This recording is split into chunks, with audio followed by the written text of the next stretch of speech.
Oh, what the hell? Hey, oops. Welcome to the Peer Support Show. It's Eric and Sean from RPH Ally. Today we are talking about how important it is for you to talk about what's going on with you in a safe place. So we'll be right back after this wheel. Thank you to the Pharmacy Podcast Network for your continued support.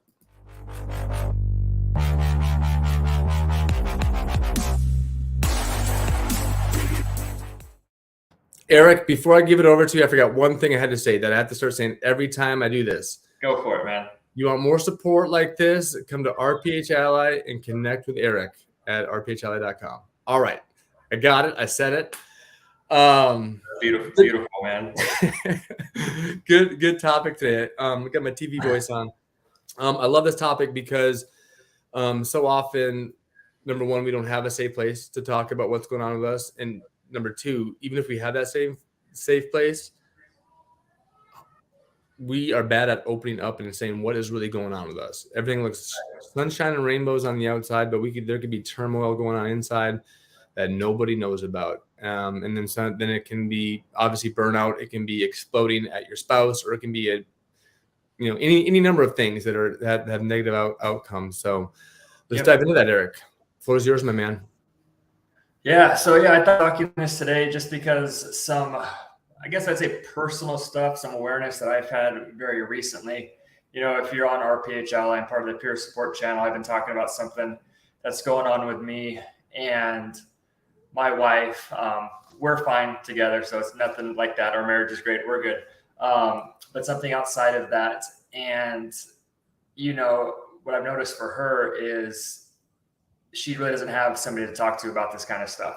And I don't have as many people as I'd like to have to talk to about this kind of stuff.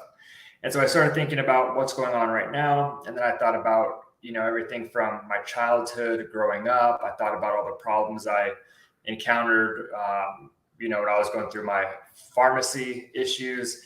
And a big reason that things got as bad as they did is because I wasn't talking about it. First of all, I did acknowledge that I had a problem, but I sure as heck wasn't going to tell anybody about it. One, because I really didn't have the skills to do that. I was raised in an environment where, you don't talk about these kind of things. You just suck it up and you fix the issue yourself, and I think as a pharmacist, generally we're very intelligent, we're great problem solvers, and we think we could handle anything ourselves. We don't need anybody else's help. We could accomplish anything, right? And a lot of that is probably true. But when it comes to certain things going on with you, it is just very healthy to be able to get that out there and to speak with somebody else about it. So the first part of that is, you need a safe place to do it in, right? To do it at, and you need a trusted group of people to share it with. A lot of these things, you're not just going to go on social media like LinkedIn or Facebook and just post it out to everybody, because that may not necessarily be a safe space. It may be for you, it all depends. But generally it's a smaller, more intimate group. It could be somebody like your spouse, a close group of friends, the peer support channel. That's what we're trying to create here, is that intimate kind of group where you should be able to come to us with anything, or connect with a member who you've met on the peer support channel and connect directly with them just because you've seen, their content and what they've been posting, and you identify with them and develop that relationship. Now they're somebody you can go to talk to about whatever's going on with you. And if you're not talking about these things, they tend to just fester inside of you. They eat away at you. They get worse and worse and worse. And sometimes just being able to share that information provides a lot of healing. It makes you feel a lot better. Another reason I want to talk about this today is every Thursday morning, I think I talked to this before, I've been going to a Toastmasters group where we work on public speaking and leadership and presentation skills. And I'm relatively new there, about a month, and they really don't know my story. Maybe a couple of them do a little bit on some side conversations. But today I was called to answer one of the questions. And the question was something regarding community. Like, tell us a time you've been, in a community, and, why, how did it affect you? What's that all about?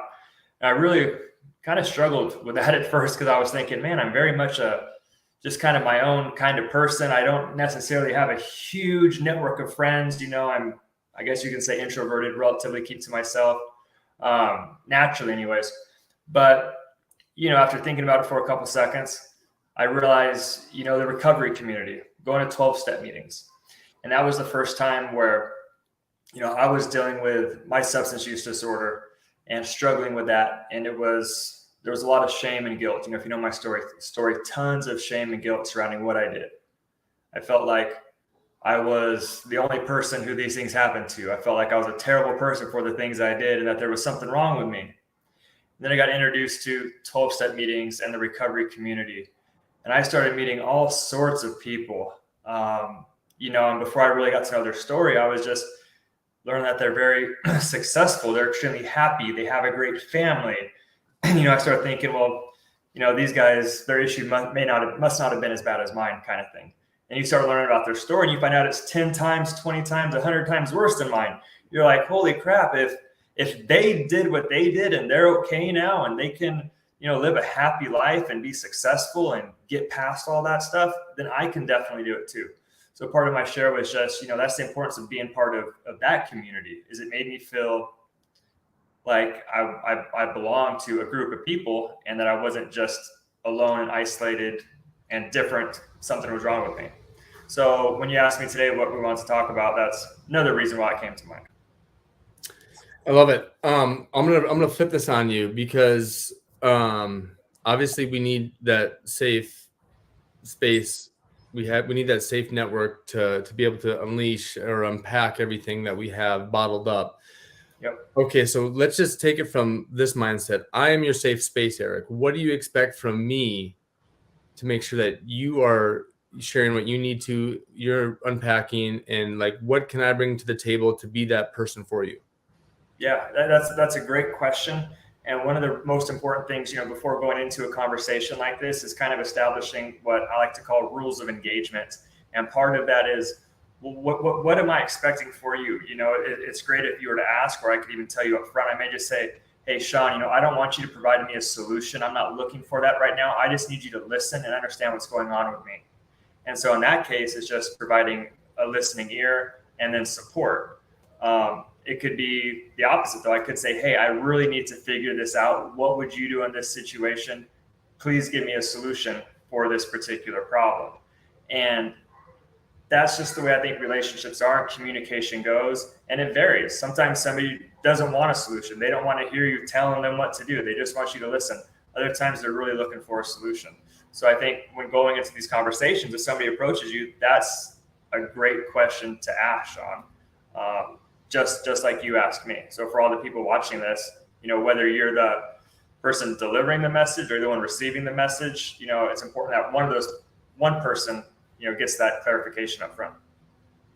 That's good. Okay. Yep. No, yeah, that's perfect.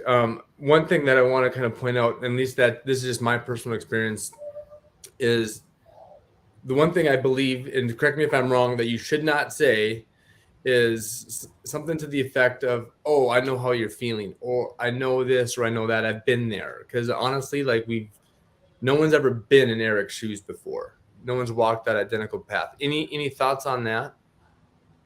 That's a tough one. I wouldn't say it's absolutely not something you should say. I think it would say it depends, because if I was telling somebody about how hard it is to go through the pharmacist recovery program and how much of a pain in the butt it is and, everything else, and somebody said, hey, I get it. I went through that program too.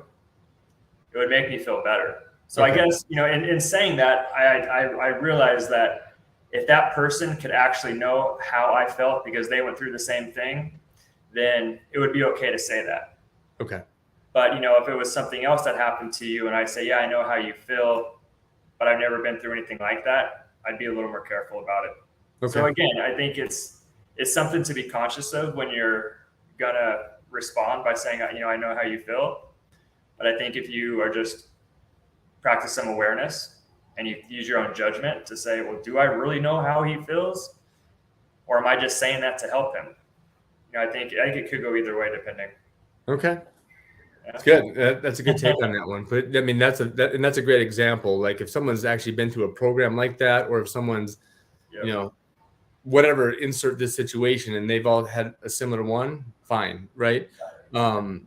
Okay. All right. So now now I'm that person and I don't have a well-established network. I don't have that safe space. Gosh, where do I start? Yeah, that's a good question. That's why I think it's important to establish, and I've said this from the beginning, establish a support network early on. Like join the RPH Ally peer support channel, even if you don't necessarily have a major issue, a major problem going on right now. It's go there and see what it's all about. Do some posts, make friends, see who you can go and help. So when something does pop up, you have a place to go and you already have connections and you have the support network established and they'll be ready to help you. And you already have so much more of a head start on things. The other part is if you're watching this and you're thinking like, wow, I really don't have anybody who I'd be able to go to talk to them about a major issue, something personal that came up with me. I think that's a sign that says, okay, well, maybe we should go out looking for that and trying to build that. Maybe it's reestablishing a connection with a family member, maybe closening your relationship with your parents or your siblings, possibly start reaching out to your friends who you haven't talked to in a long time and build those relationships up to make that better. Because it is healthy to have these trusted relationships, not only to talk about something if something major comes up, but just to, I think we talked about this, 1 or 2 weeks ago, Sean, just to be able to get out of your head and bounce things off people and have conversations. We were talking about socializing. That's what it was. Yeah. It's healthy just to socialize. So, you kind of expand your friends, your family, your social network. And that's healthy for the socialization aspect. And then if anything arises like what we're talking about today, you can still go and speak to those same people, but instead of talking about baseball game or sports or something more casual, you can actually bring something serious to the plate this time. And, everybody's going to be basically ready to go and provide that help. Yeah. And you kind of put yourself in that corner too, when you just earlier, like, and I'm guilty of it as well. It's like you, especially if you're like married with kids, so if you have a family, like all of a sudden that social aspect, like that's the first thing to go out the window. Right. And that's part of your support network, whether it's professional or personal. Right. And it's like, okay, well, you have to like nurture those relationships. So you then, when, like you said, I mean, I had the same experience. That was one of the, I mean, that's how we came together, Eric, right? It was last summer I was taking a course like this, or like an ethics course because of pharmacy law, right? And it was like, wow, I need a support network. And then we ended up connecting. It's like, wow, we need to build this group out because there's so many pharmacists like us that just in their silo. Okay. Yeah, and as you were saying, you have a family, you get really busy. The first thing to go out the window is your social network. But it doesn't take a lot of time to keep some type of social network there, healthy social, group, I should say. One thing that I've been doing is every day I reach out to one of my contacts, whether a friend from high school, a friend from college, somebody who I've recently met, just to give a shout out and just say, hey. And so it's constantly keeping that communication there, just touching points on different things. A lot of times it's just saying, hey, how's it going? I haven't talked to you. I hope you guys are doing well. They text back, basically the same thing. And that's it. It takes zero time away from my work, my family, anything else I have going on, but it still keeps that there. So at least you're not 6 months, a year later with nobody to talk to. You're like, hey, I've been texting these guys every single day. Now let me text. And this time I say, hey, can you jump on a call with me? Or something like that.